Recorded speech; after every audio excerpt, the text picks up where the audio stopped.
ओम अज्ञानतिमिरान्धस्य ज्ञानाञ्जनशलाकया चक्षुन्मिलितं येन तस्मै श्रीगुरवे नमः।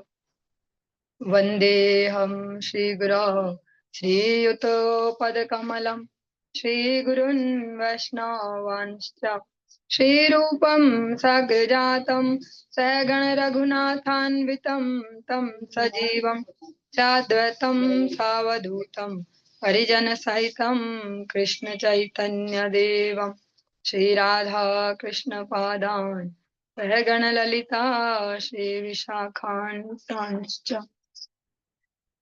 वृन्दाय तुलसीदेव्ये प्रियाय केशवस्य च कृष्णभक्तिप्रदे देव्ये सत्यवते नमो नमः। वाञ्छाकल्पतरुभ्यश्च कृपा सिन्धुभ्य एव च पतितानां पावनेभ्यो वैष्णवेभ्यो नमो नमः। जय श्री कृष्ण चैतन्य प्रभु नित्यानंद श्री अद्वैत गदाधर शिवासादि गौर भक्त वृंद। हरे कृष्णा कृष्ण कृष्ण हरे हरे, हरे राम राम राम हरे हरे।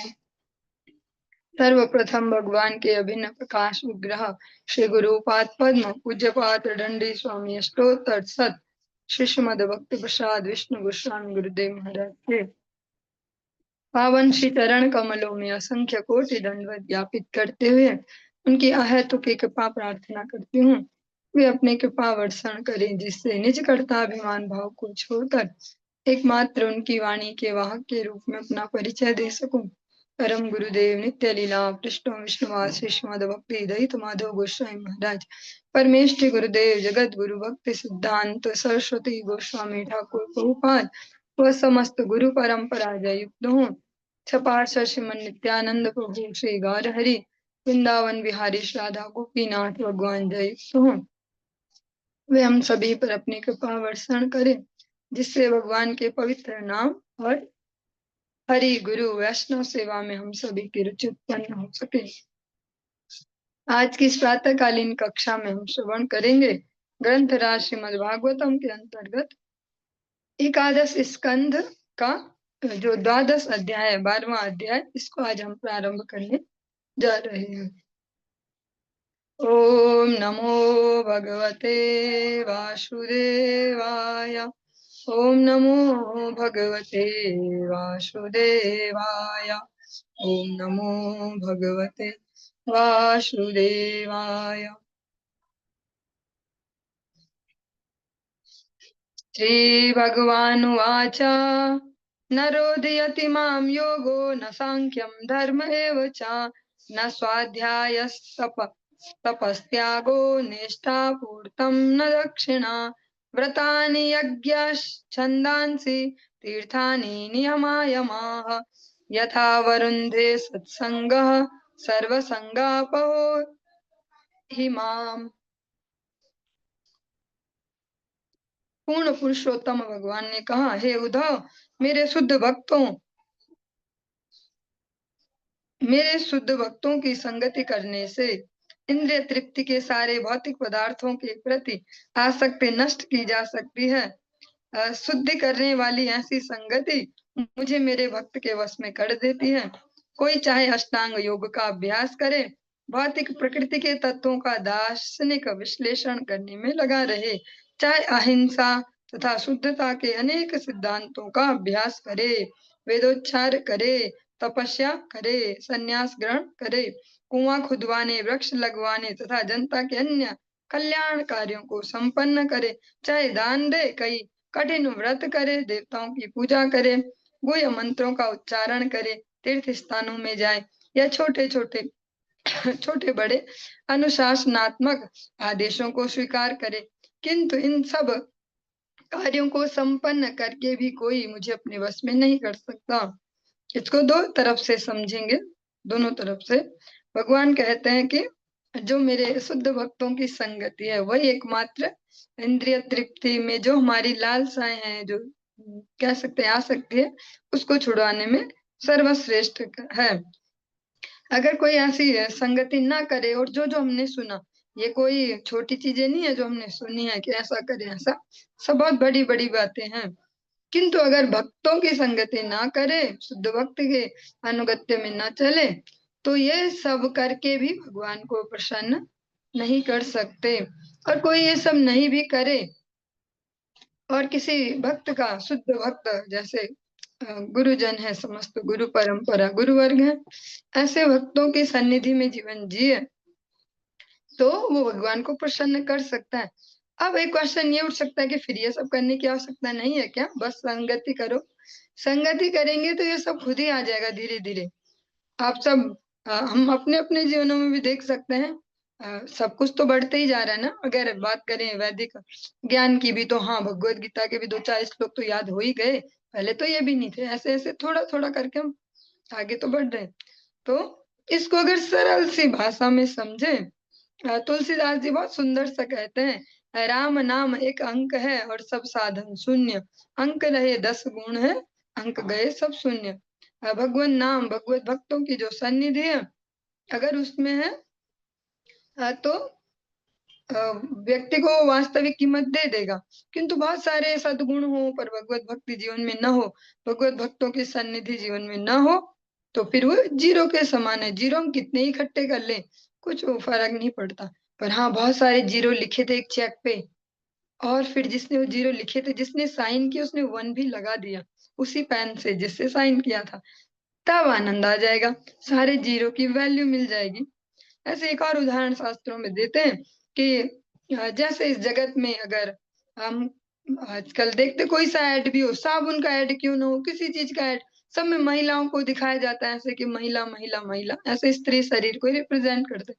उसका भी अगर एग्जाम्पल लें कि भैया बहुत बढ़िया सुंदर, और ऐसे, और सबको ऐसे लगता है कि बस, तो अगर कोई सुंदर सी स्त्री हो, बहुत सुंदर सुंदर वस्त्र पहने हो, आभूषण भी पहने हो, श्रृंगार भी किया, वाह, तब तो फिर आनंद ही आ जाएगा दर्शन करने में। पर अगर उसके अंदर से वो चेतना गायब है, जो भगवान ही प्लांट कर सकते हैं, तो फिर कोई उस ओर नहीं झांकेगा, सभी बोलेंगे जल्दी ले जाओ जल्दी ले जाओ। ऐसे ही जो भगवत भक्तों की संगति है, वो इसी प्रकार से हमारे लिए आत्मा सदृश है। उसको हम केवल ऐसे ही नहीं तोल सकते कि हाँ, भक्तों की संगति ऐसे, हाँ हाँ ऐसे, वो परम आवश्यक है। भगवान स्वयं से इस भक्त संगति की महिमा कहते हैं। जो जो भी हमने स्तुतियां सुनी, चाहे प्रहलाद महाराज की, चाहे ध्रुव महाराज जी की, अम्बरीश महाराज, सब यही याचना करते हैं कि मुझे अपने दासों का दास बना दीजिए, हाँ, भक्तों की संगति प्रदान कीजिए। इसलिए जो हमको इतना हल्के में लगता है, और भगवान की इतनी सुलभता भी दे रखी है, उपलब्ध भी है बार बार बार बार ऐसे गुरुवर्गों का संग, या अपने से श्रेष्ठ वैष्णव का, तो कीमत पता नहीं चलती। पर अगर हम श्रवण करेंगे स्वयं श्री भगवान के मुखार बिंद से, अपने प्रिय मित्र को ये कह रहे हैं सीक्रेट बात, ये शुरू ही तब हुआ ये अध्याय जब बोला मैं तुझे ना और भी सीक्रेट बताता हूँ। उस सीक्रेट में से पहला सीक्रेट यही है कि भक्तों की संगति, सत्संगे हि दैते या तु धाना मृगा खगा, गंधर्वापसरसो नागाः सिद्धाश्चारण गुह्यकाः, विद्याधरा मनुष्येषु वैश्या शूद्रा स्त्रियो अन्त्यजाः, रजस्तमः प्रकृतयस्तस्मिन् तस्मिन् युगे युगे, बहवो मत्पदं प्राप्तास्त्वाष्ट्रकायाधवादयः, वृषपर्वा बलिर्बाणो मयश्चाथ विभीषणः, सुग्रीवो हनुमान् ऋक्षो गजो गृध्रोर्वणिक्पथः, व्याधः कुब्जा ब्रजे गोप्यो यज्ञपत्न्यस्तथा परे। प्रत्येक युग में रजो तथा तमो गुणों में फंसे अनेक जीवों ने मेरे भक्तों की संगति प्राप्त की। इस प्रकार दैत्य, राक्षस, पक्षी, पशु, गंधर्व, अप्सरा, नाग, सिद्ध, चारण, गुह्यक तथा विद्याधर, जो हम ये सुनते हैं जीवन के अलग अलग स्तर, केवल मनुष्य ही नहीं है जिन जिनको हम देख पाते, इनमें से बहुत सारे, अधिकतर ही वही है जिनको हम नहीं देख पाते। केवल पशु पक्षी तो हम देख पाते हैं, इनमें ज्यादा तो और कोई नहीं देख पाते। जैसे जीवों के साथ साथ वैश्य, शूद्र, स्त्रियां तथा अन्य निम्न श्रेणी के मनुष्य मेरे परम धाम को प्राप्त कर सके। वृत्रासुर, प्रहलाद महाराज तथा उन जैसे अन्यों ने मेरे भक्तों की संगति के द्वारा मेरे धाम को प्राप्त किया। इसी तरह वृषपर्वा,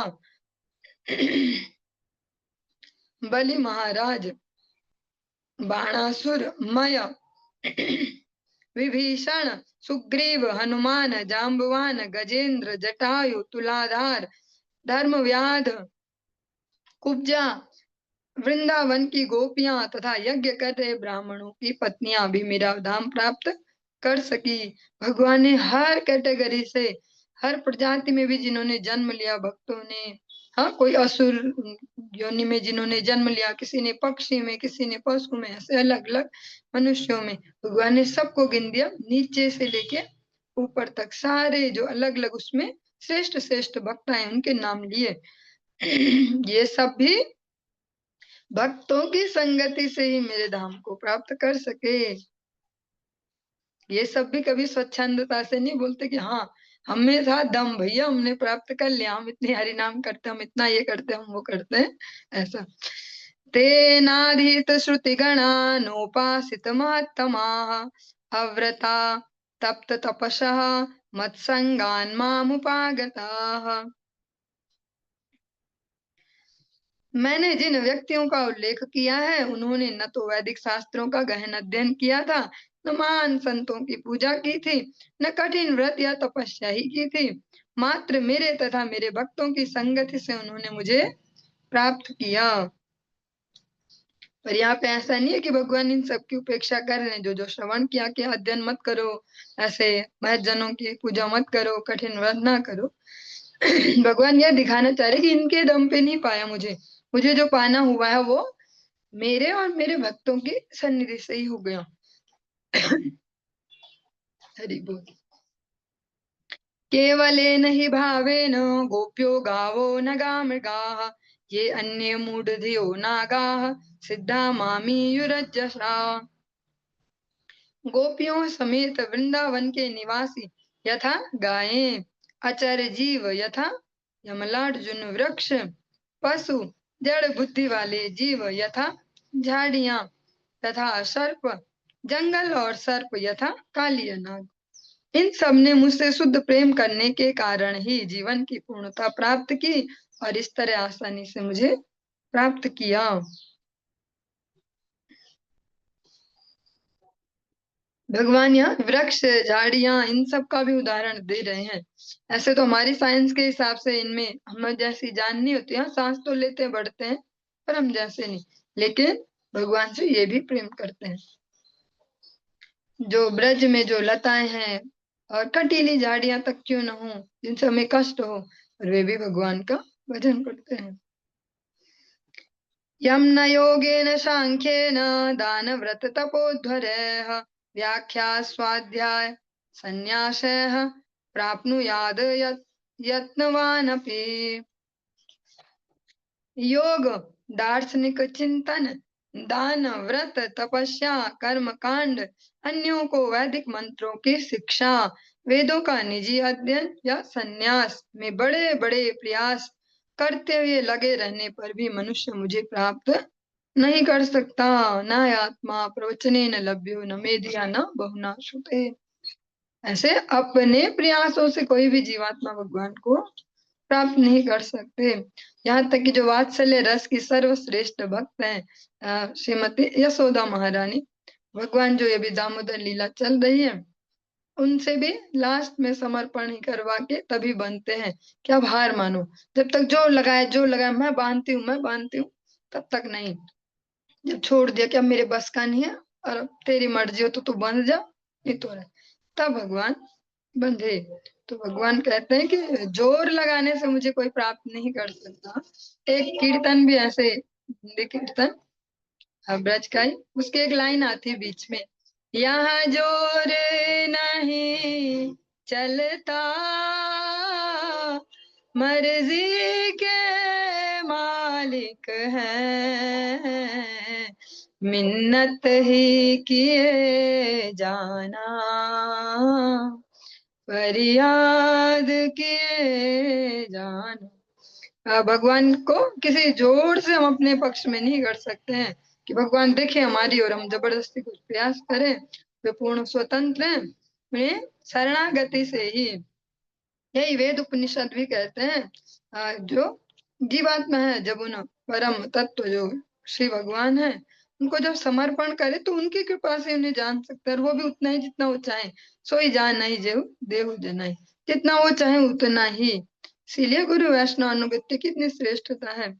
भगवद गीता में भी भगवान कह रहे हैं, बार बार आप श्रवण करते हैं हम सभी, यश देवे परा भक्ति यथा देवे तथा गुरु तस्येते कथिता यथा प्रकाशन्ते महात्मना। जिनकी भगवान में अविचल भक्ति हो और वैसी as it is Shri Gurudev में भी हो, उनके हृदय में सभी शास्त्र अपने सार को, जो कंक्लूजन है उनका, उसको प्रकाशित करते हैं। जैसे नींबू का कंक्लूजन क्या है, तो मोटा नींबू है, निचोड़ लो तो एक चम्मच में आ जाएगा, वही उसका सार है। ऐसी जो वैदिक, समस्त वैदिक साहित्यों का जो सार है, वो उसको स्वयं उसके हृदय में प्रकाशित हो जाता है, जिनकी भगवान जैसी अविचल श्रद्धा अपने श्री गुरुदेव में होती है।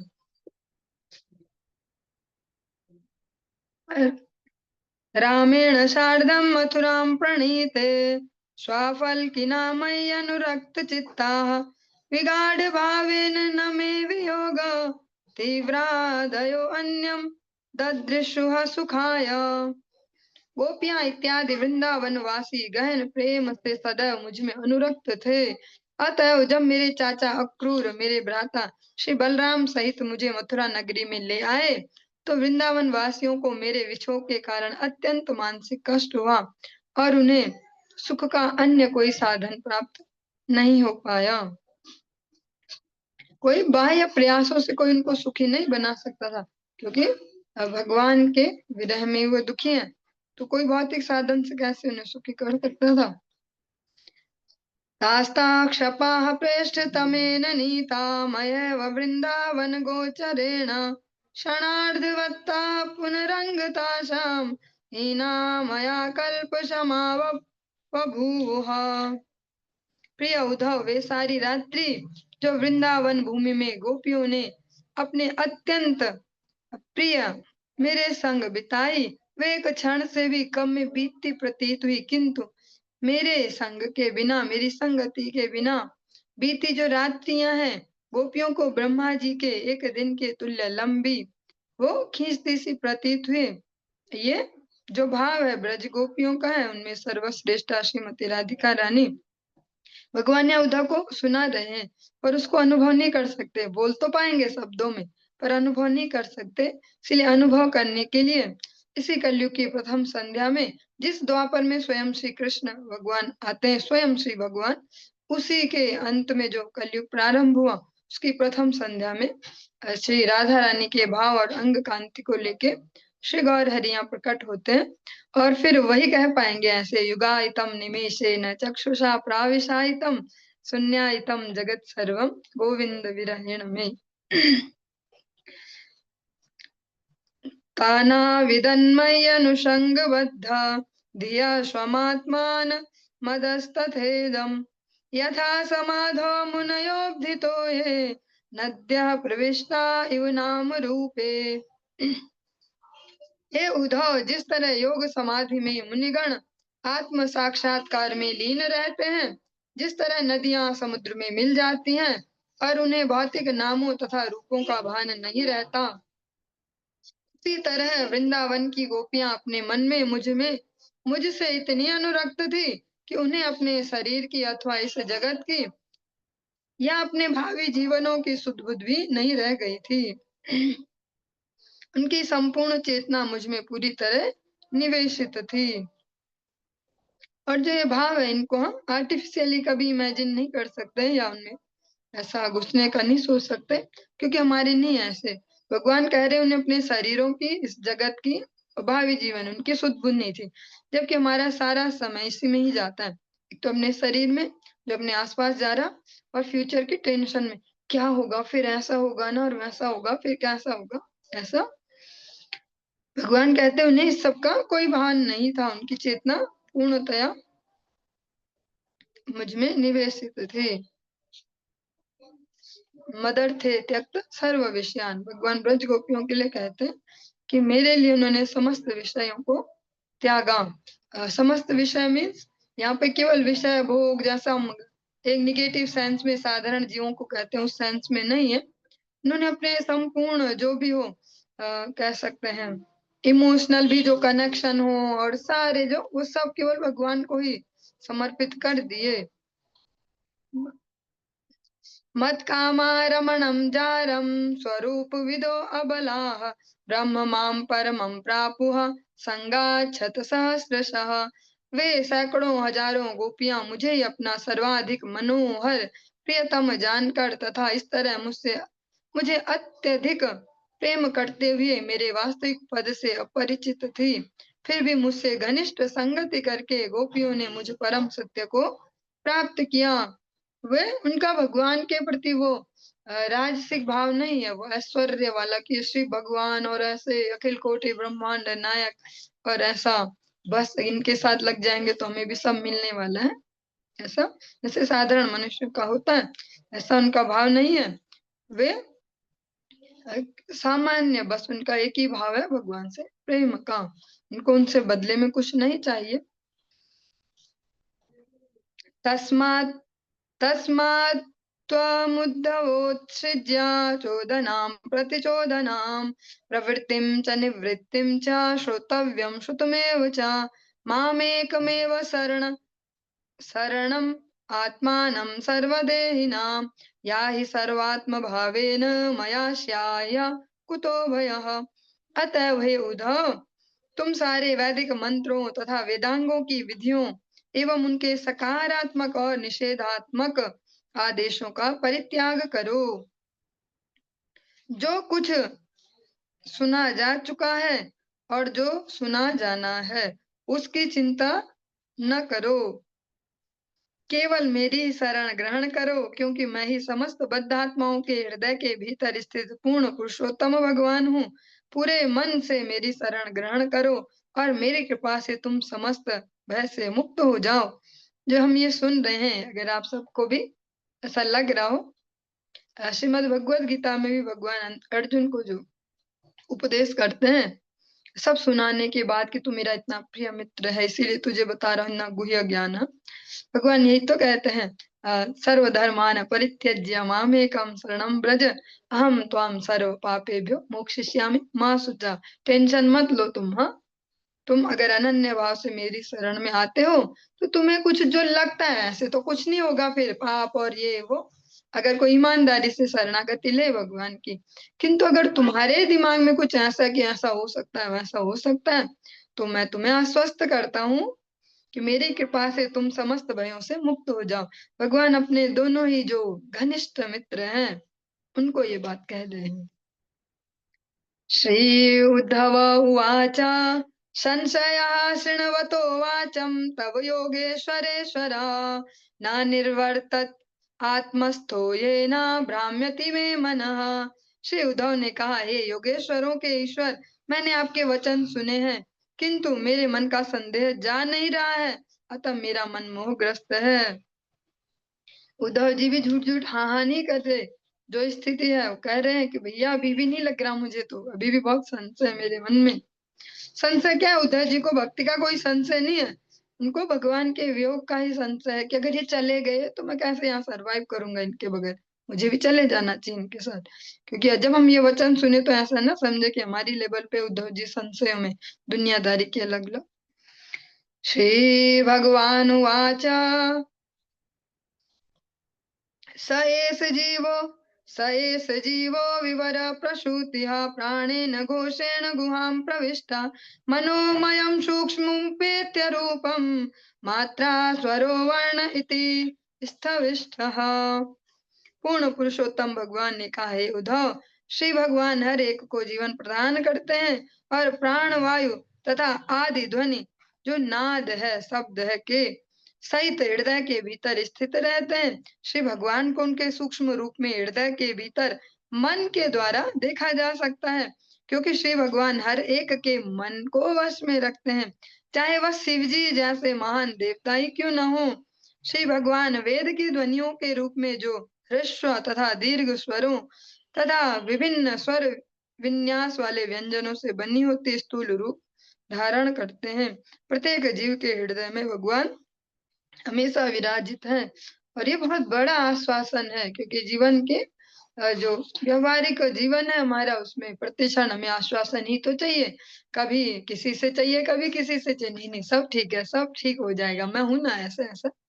तो भगवान अगर वो आश्वासन दे दे तो फिर अन्य आश्वासनों की ज्यादा आवश्यकता नहीं पड़ेगी, हम ऐसे भी स्टेबिलिटी से जीवन जी पाएंगे। यथा नलहखे अनिल बंधुरुष्मा बलेन दारुण्यधिमथ्यमानः अणुः प्रजातो हविषा समेधते तथैव मे व्यक्तिरियं हि वाणी। जब काष्ठ के टुकड़ों को जोर से आपस में रगड़ा जाता है तो वायु के संपर्क से ऊष्मा उत्पन्न होती है और अग्नि की चिंगारी प्रकट होती है। एक बार अग्नि जल जाने पर उसमें घी डालने पर अग्नि प्रज्वलित हो उठती है। इसी प्रकार मैं वेदों की ध्वनि के कंपन में प्रकट होता हूँ। एवं गदिह कर्म गतिर्विसर्गो घ्राणो रसो दृक् स्पर्श श्रुतिश्च संकल्प विज्ञान मथाभिमान श्रोत्रम रजसत्वतमो विकारः।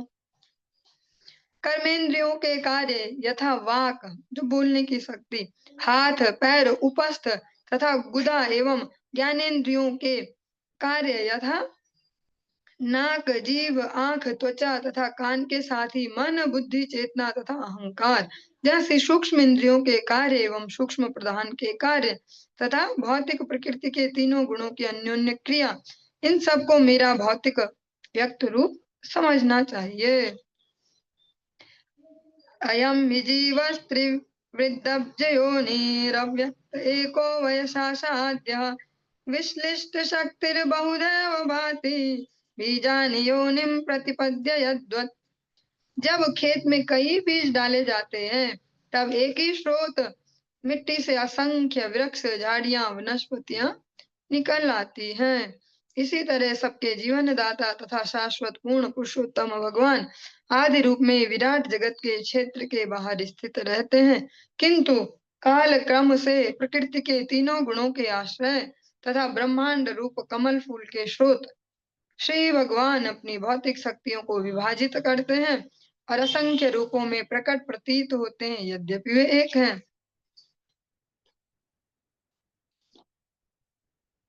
यस्मिन्निदं प्रोतमशेषमूतं पटो यथा तन्तुवितान संस्थः स एष संसारतरुः पुराणः कर्मात्मकः पुष्पफले प्रसूते।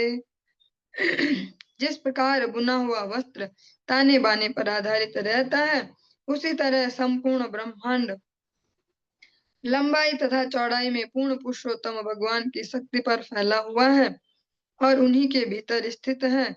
बद्ध जीव पुरातन काल से भौतिक शरीर स्वीकार करता आया है और ये शरीर विशाल वृक्षों की भांति है जो अपना पालन कर रहे हैं। जिस तरह एक वृक्ष पहले हरा भरा होता है और तब फलता है, उसी प्रकार भौतिक शरीर रूपी वृक्ष भौतिक अस्तित्व का विविध फल देता है।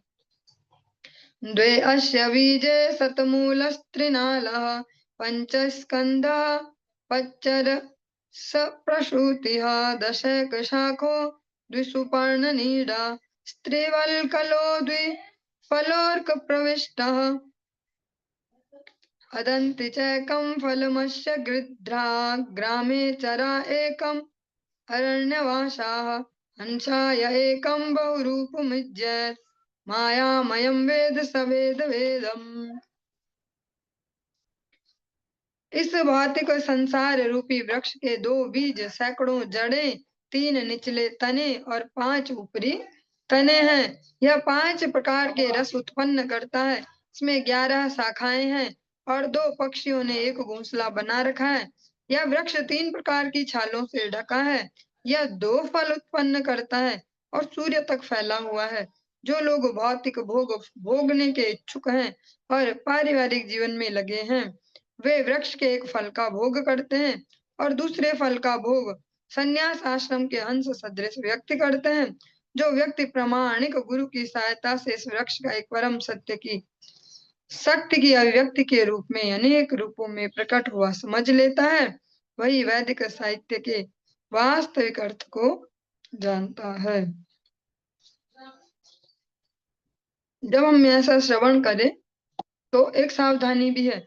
इसमें ऐसा नहीं कह रहे कि गृहस्थ आश्रम बहुत ही निम्न सा ऐसे और केवल सन्यासी सबको लेना है, ऐसा नहीं कह रहे।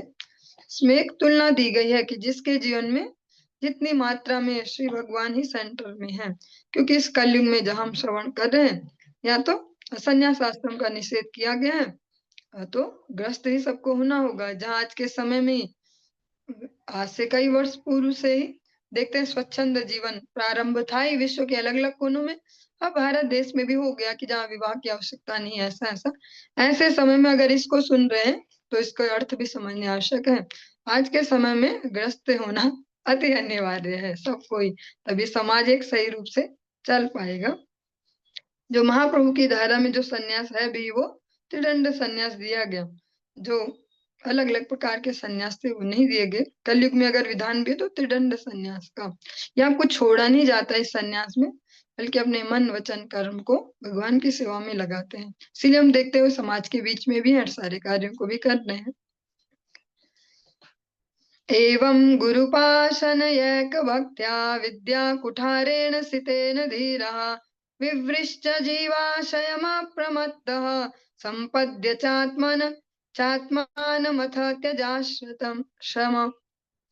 तुम्हें चाहिए कि तुम अधीर बुद्धि से गुरु की सावधानी पूर्वक की जाने वाली उपासना द्वारा शुद्ध भक्ति उत्पन्न करो तथा दिव्य ज्ञान रूपी तेज कुल्हाड़ी से आत्मा के सूक्ष्म भौतिक आवरण को काट दो।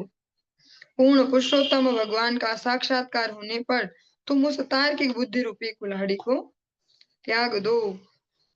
जो कुल मिला के अभी तक जो भगवान उद्धव जी को उपदेश कर रहे हैं उसका कंक्लूजन ले तो गुरु पदाश्रय और भक्त जनों की संगति। इसी के साथ ही जो हमारा ये एकादश स्कंध है, इसका ये 12वां अध्याय जिसको हम श्रवण कर रहे हैं ये आज संपूर्ण हुआ और अगला अध्याय हम कल की कक्षा में प्रारंभ करेंगे। आज की इस चर्चा को हम यहीं पे विश्राम देंगे। हरे कृष्ण।